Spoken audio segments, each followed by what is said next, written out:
Hi everyone, welcome back to my channel. My name is Casey and you're watching The Chowdown. So today's video is going to be a little different. As you can see, I'm just sitting in front of the camera and I'm going to talk to you about MACROS, which is the type of diet program that I'm doing, that I've been doing for the past couple weeks. If you saw my last video, which was my macro grocery haul, I started 3 weeks ago. I'm starting my 4th week now, but when you're watching this video, I'll be at the end of my 4th week. I decided to do this video for 3 reasons. One, I have a lot of friends and family and coworkers that have no idea what MACROS is and they have lots of questions, so I figured I would just make this video and refer them to this video if they want to learn more. 2, I noticed that there's not a whole lot of videos on YouTube about MACROS. There are some, but they are mainly from fitness instructors or nutritionists, people that have been doing it for a very long time.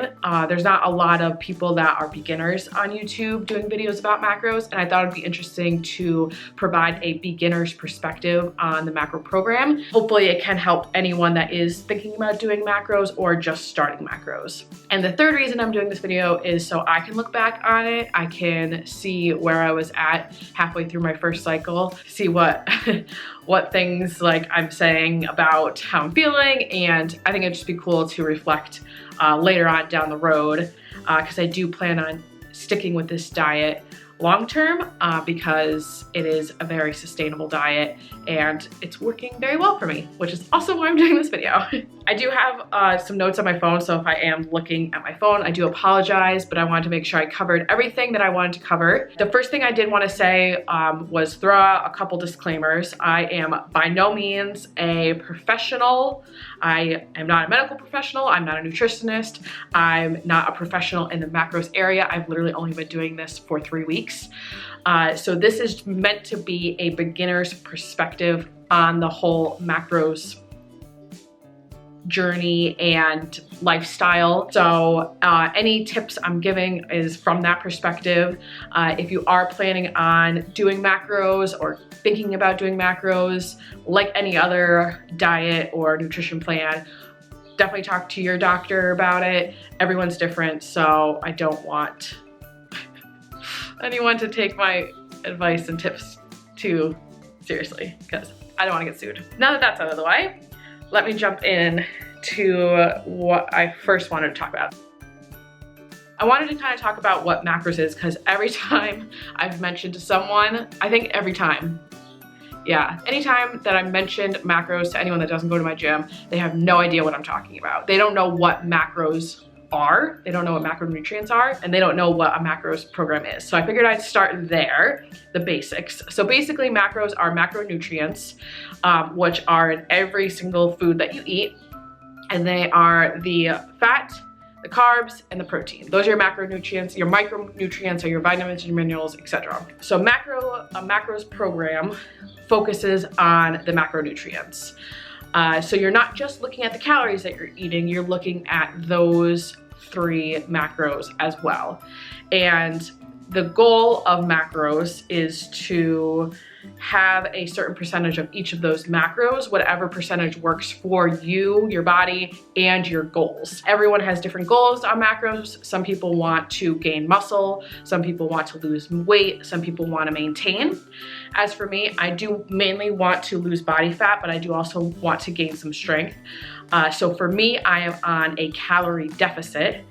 And based on that calorie deficit, I have a proportion of protein, fat, and carbs. I do have a macro coach, so I do have someone helping me. They did provide me my numbers based on the information that I gave them, my height, my weight, my measurements, my goals. And they do adjust them every week based on my progress, based on how I'm feeling, if I'm satisfied with the food that I'm eating, if it's too much, if I'm full at the end of the day and I don't feel like I need as many carbs as I have, that helps. So I do have help, but this is definitely something that people can do on their own. There's tons of websites online where you can get the macros based on your measurements and goals. I haven't used any of them I've gone on them to see like kind of what it looks like, but I've never actually put my information in to see if they match up with the macros that my coach gave me. So I'm not sure how accurate they are, but I do know there are a few different websites out there where you can get your macros, and you can use MyFitnessPal or a very similar app to track your macros and do it on your own. Macros program is generally a high protein diet. So I am definitely eating a lot more protein than I was before, but I am enjoying it and I'm not finding it as difficult as I thought it was, but I'll get into that a little later on too. So anyway, just a quick summary. Macros is the fat, protein, and carbs, which if you didn't know, make up all the calories in your food. So for every 1 gram of fat, there's 9 calories. And for every gram of carbs and protein, there's 4 calories for each.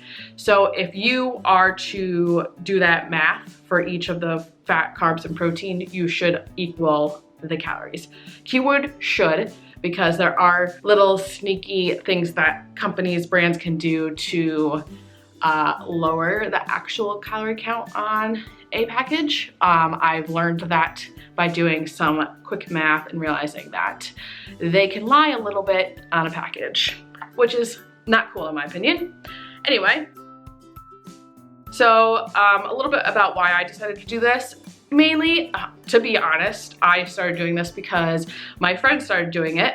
She decided to do macros to prepare for her wedding, which I think is a great reason to start a macro program. She is in week 12 or 13 or something like that, so she's been doing it for a while longer than I have, and she's been seeing some great results, feeling good, having more energy at the gym. She's lost weight.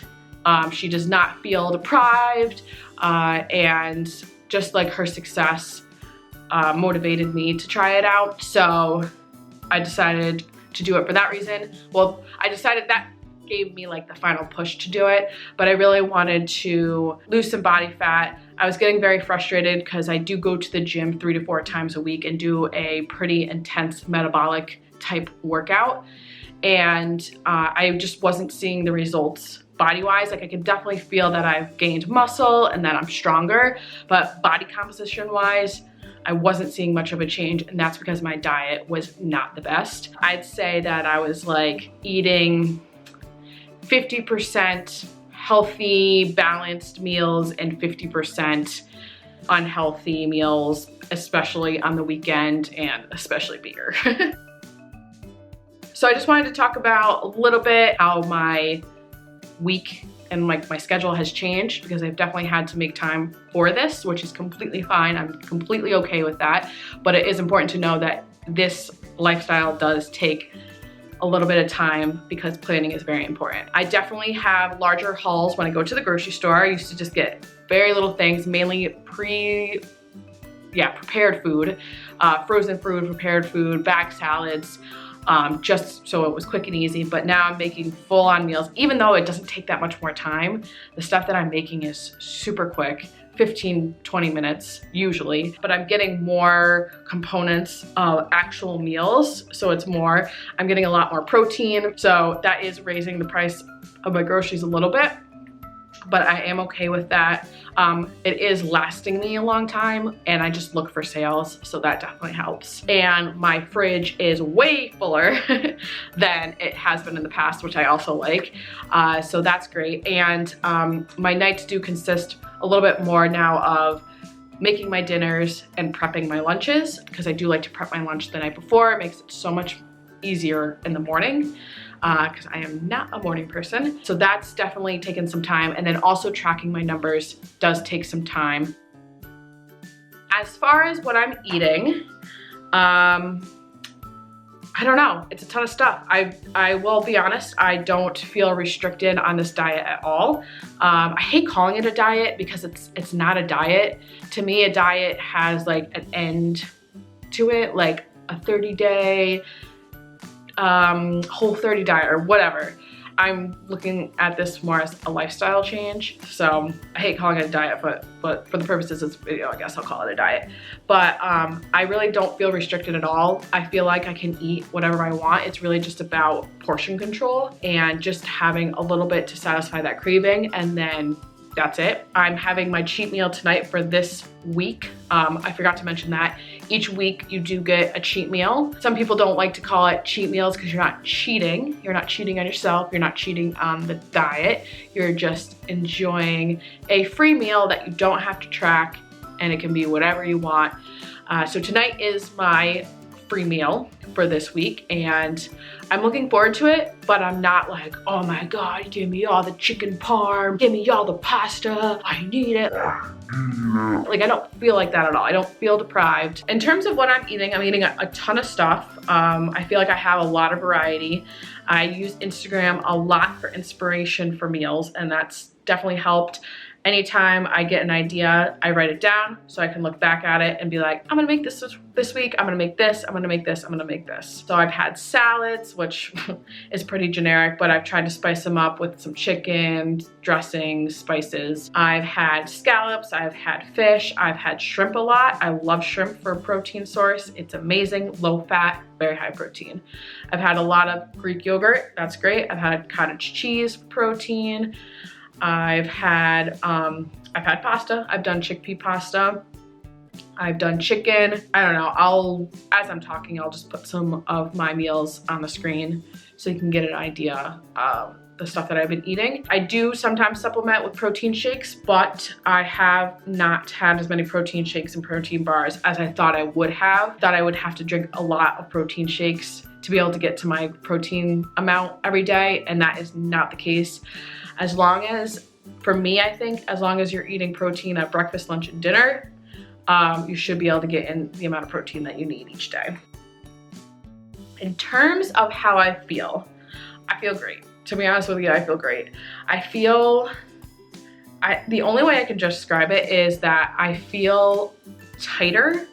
Like, I don't feel like I'm like floppy. Oh, that sounds gross. And I never really was like floppy, like, to be honest with you. I'm not gonna body shame myself. I wasn't floppy, but like, you know how sometimes you just feel gross and you feel like you're just like, bleh. I don't feel like that. Even if I may look like that still, because I haven't changed visually that much yet. It's only been 3 weeks, let's be honest. But I feel tighter. I feel leaner. I feel stronger. I feel like I have energy. It's funny because I've noticed that when it's time for bed, I like pass out. I just pass out. And that's one big thing. And I don't know if it's how I'm eating. I think it is. I think it has something to do with how I'm eating, but I'm just going right to bed and I'm sleeping like a rock. And then I wake up and I'm not as groggy and cranky in the morning. I'm still a little cranky because I hate the morning, but not as bad. And I think that might also be because I'm drinking a lot more water. I wake up and I don't feel as like dehydrated and headachy as I have in the past. I have a lot more energy at the gym. I feel like superwoman at the gym. I'm like, yes, let's do this. Especially when I have some protein like right before I go to the gym, or like a late afternoon snack at work. If I have a protein bar or just some source of protein, I'm like, let's do this. I could go for 5 more even though I'm not going to. The next thing I want to talk about is what I've learned so far doing this macro cycle. And I've learned so much already. I think that the value of this has already been, what's the word? How am I trying to say this? Like, I've already found the value in this just based on how much I've learned about food and nutrition and what I'm putting into my body. I will be honest with you, I thought what I was eating before were accurate portion sizes, and let me tell you, they were not. They were far from it. So when I look at a package and I'm like, oh, it's only 150 calories, that's not bad.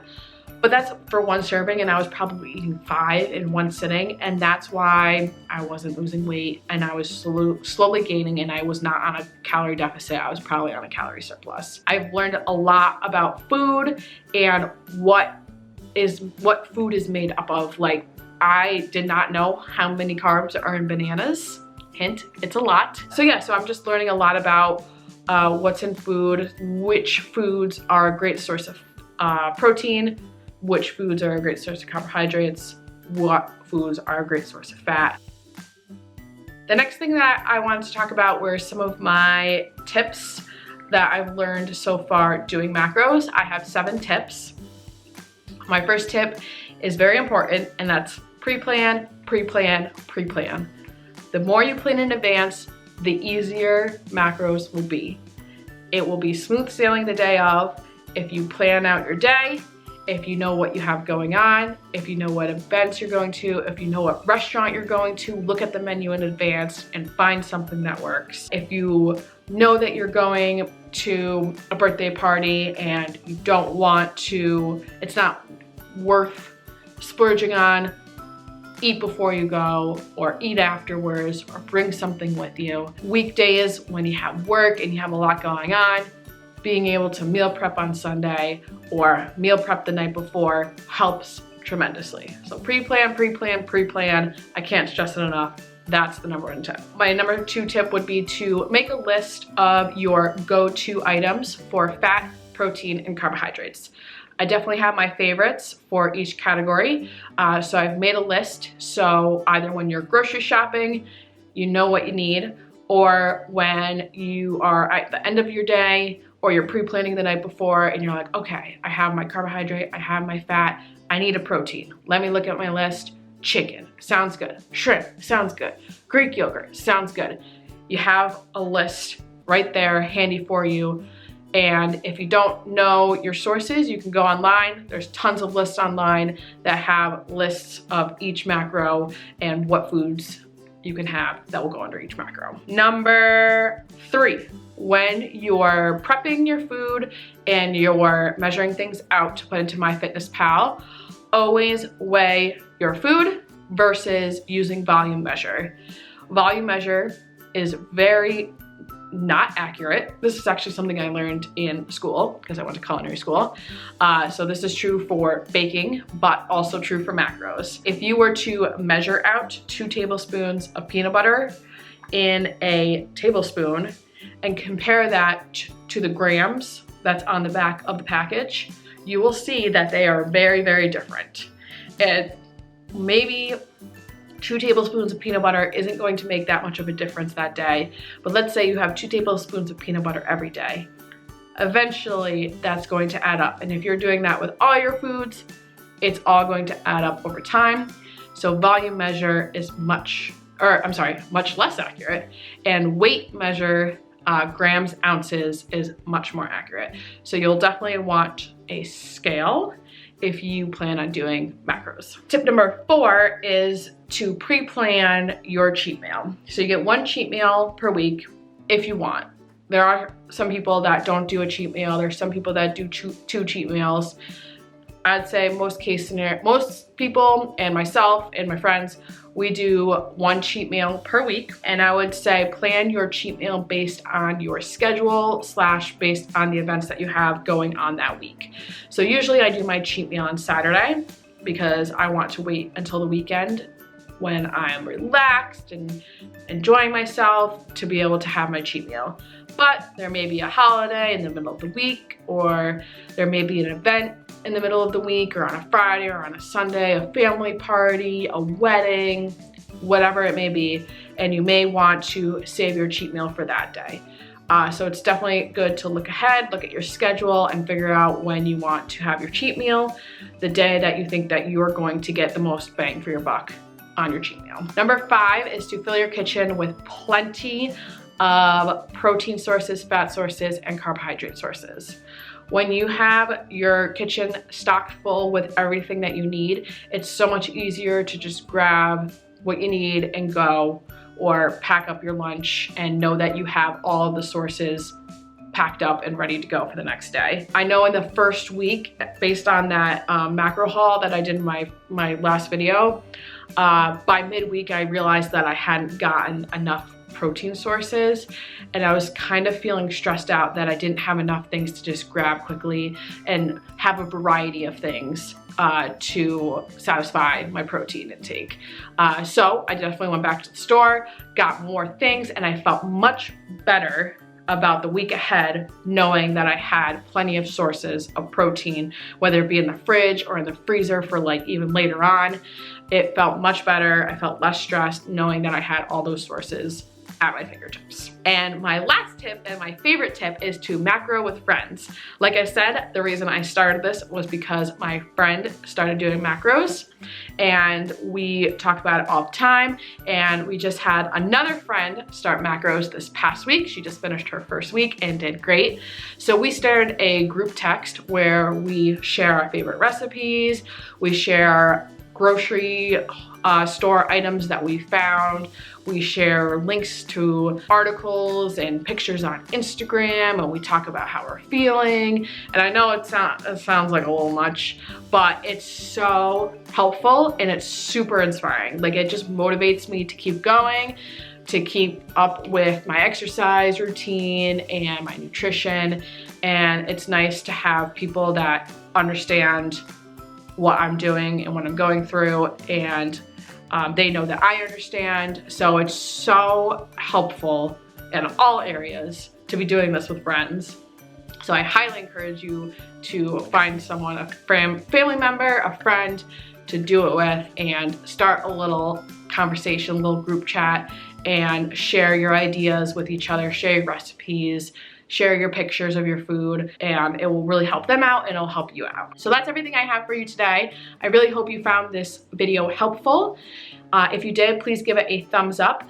Leave me any questions you have in the comments below and I'll try my best to answer them. Make sure you follow me on Instagram at The Chowdown. I will be posting a lot of my meals on there, some of my grocery hauls on my story, and putting them in my highlights. So make sure you follow me at The Chowdown. And I will see you next time. Bye.